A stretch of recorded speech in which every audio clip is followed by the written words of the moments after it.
Yes guys, the day has finally come round. Codemasters and EA have finally released a first look at the new F1 game. It's now being called F1 22 rather than F1 2022. So a bit like the FIFA game modes, how they're just having an abbreviation of the year at the end of each game. It's only right, and it feels like the right time to give the fans a game that has a refreshed feel to it.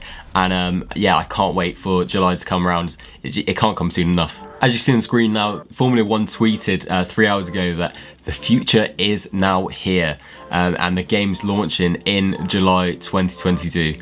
So that's less than 3 months away, and the hype is certainly beginning to build around this game right now. So along with the announcement trailer that dropped today, they also managed to release some screenshots of the gameplay. I think it's still an alpha or beta, so there's still the car models aren't final in the screenshots. But it gives us good insight into what the game might look like, as well as a document that goes into detail about the new features of the game. So let's get into that. So here are the screenshots from the game, and as you see on screen, work in progress, not final car models, but doesn't it look sexy? It looks absolutely beautiful. It's definitely a step up from last year. I mean, these are only screenshots, so we can't really take into account what the game will look like from the driver's perspective, but it's looking good. I mean, we can see it sort of here, but without all the HUD options and things like that.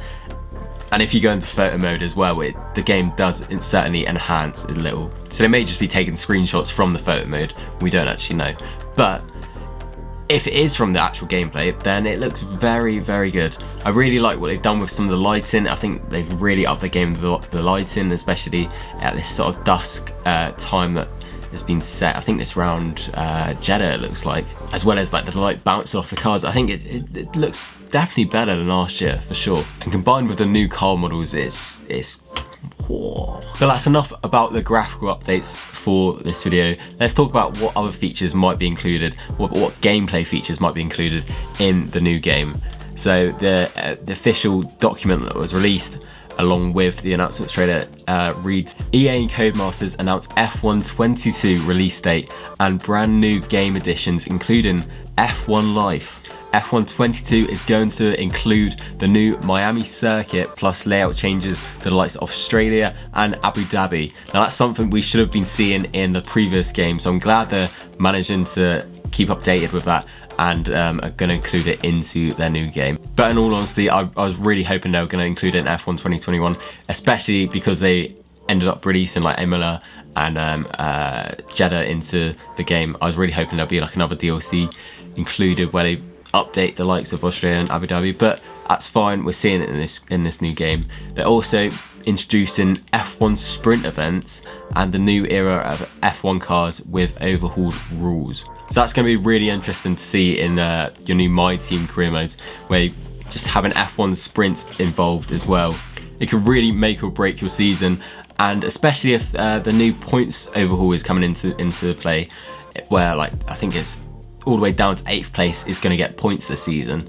So hopefully that's part of the game. Obviously the new era of F1 cars is a big bonus to this game, and it's what we all expected really. I think if it wasn't included, then people would be screaming. It will also include PC VR functionality. Now that's going to be insane. I mean, I'll be really excited to be able to try that out if I get the chance to. But can you just imagine being in the driver's seat, the lights are about to go green, you're looking side to side, who's next to you, and you're just giving them the 2 fingers at them, eat my dust. So this is basically just like cosmetic content that players can buy, like every game's doing right now. You know, it has no effect on the actual gameplay whatsoever, but you're able to just flex in game. So yeah, it's good to see that they're adding more depth to this game, and it's going to do wonders for the community as well. I think just being able to bring the community a lot closer to one another, and hopefully this will mean that you'll be able to like show off your liveries to one another, to your friends, in game as well, rather than having to like take a screenshot on your phone or something like that. It goes on to say that by pre-ordering the Champions Edition before May 16th, players will get 3 days of early access and a time-limited Miami-inspired content pack. So that's really interesting. Maybe that's to do with the F1 life like we were talking about before. Alongside the real world changes, we have updated the physics to accommodate for the new aero rules and reworked the tyre model, making the handling more true to life. With the new and updated circuits, the adaptive AI, F1 life and expanded gameplay options, there's never been a better time for players to take their seats and live the life of an F1 driver. Race day changes allow players to customize their gameplay even more. The new immersive and broadcast options.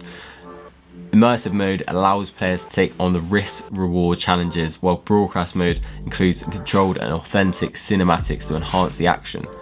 Now that's really interesting. So not only are they remodeling the cars, remodeling new tracks, and they're also remodeling the whole feel to the cars, which is really nice to see. They haven't just stuck with their guns and gone, yeah, we've already got all this from our previous game, let's just put it into this game and hope the players will notice, because we will. And just like in FIFA, everything that we learnt before in the previous game is just going to go out the window with the new model of the aero and the new tyre model as well. Adaptive AI also sounds really interesting. I don't know what that really means, but hopefully it means that the AI is going to be more complex and we're going to be seeing some much better races against the next part of the document sort of shows that we're getting a more relaxed, so players are able to choose a relaxed mode to their gameplay, whether they want to just do it for fun, or a risk-reward mode where they're trying to test themselves against the tracks, against other people, against the AI even, and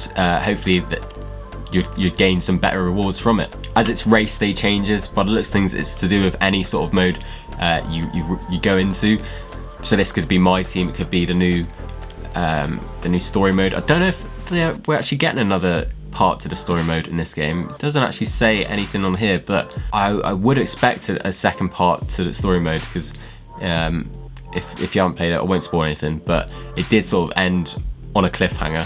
But regardless, these changes would be made towards any mode you go into. Adaptive AI lets less experienced players take on the challenge, with AI races tailored to match their skill level, while accessible menus and handling also return for players who want to get into the action quickly.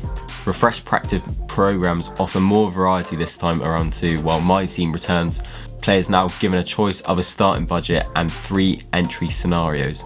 The 10-year career mode also returns, as does the 2-player career option and the epic online multiplayer mode. So yeah, no mention of the story mode, so that's really interesting, but we are getting all the modes we've seen before in the games, which is a bit disappointing, I can't lie.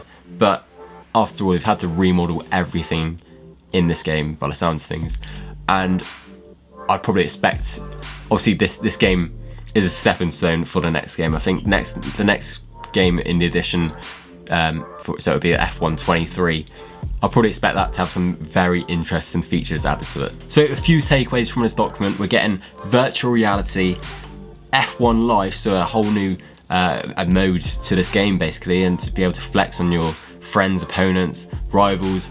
Getting supercars, which is very interesting. Maybe some whole new modelled cars, like maybe they'd be able to bring them in from, because Forza's in the EA game, so it wouldn't surprise me if they're able to just, bring them into this game. Hopefully that means also that we get the Forza livery customizations as well. There's no mention of any new livery customizations, but hopefully, fingers crossed, I'm praying for some more customization options, because it's been too long. It surely has. We're also getting the Miami circuit, adaptive AI, 2 updated tracks confirmed, with that'll be in Australia and Abu Dhabi, with more to come potentially. Updated tyre models, updated handling models, updated aero package, so the whole handling package is updated.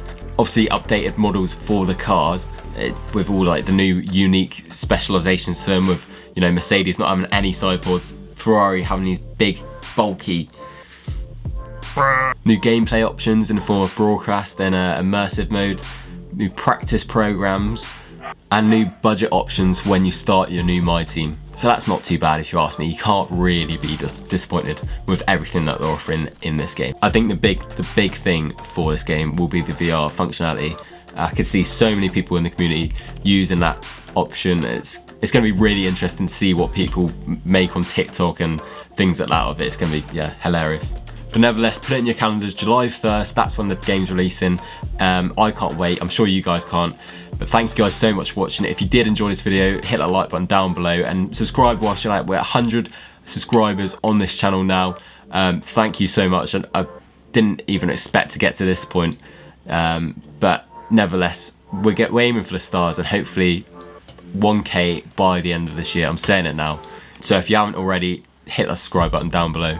Let me know in the comments what you think of the new game, what if you're disappointed, happy about it. Just to let you know as well, got some new My Team episodes on the way, as well as some new livery episodes as well. So stay tuned for that. And until next time, I'll see you later.